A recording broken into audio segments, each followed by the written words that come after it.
Tu t'apercevras sans doute que la cellule est un lieu parfait pour apprendre à se connaître et pour étudier en permanence et dans le détail le fonctionnement de son esprit et de ses émotions.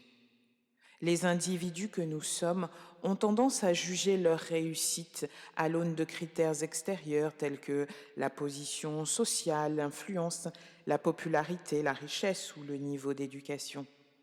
Ce sont bien sûr des notions importantes pour mesurer sa réussite et on comprend que beaucoup tentent d'obtenir le meilleur d'eux-mêmes sur ces points.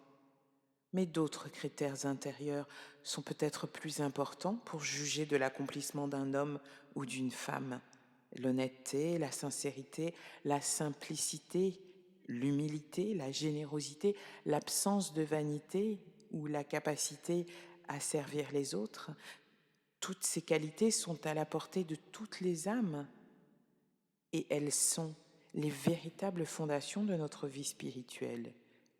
Mais cette réussite-là n'est pas accessible sans un travail d'introspection véritable et une connaissance de ses forces et de ses faiblesses. La détention a au moins le mérite d'offrir une bonne occasion pour travailler sur sa propre conduite, corriger le mauvais et développer le bon que l'on porte tous en soi. La pratique régulière de la méditation, disons un quart d'heure par jour avant de se coucher, peut y être très utile. Il est possible que dans un premier temps, tu aies du mal à identifier les éléments négatifs de ta vie, mais tu en seras récompensé si tu en fais l'effort régulier. N'oublie pas qu'un saint est un pécheur qui cherche à s'améliorer.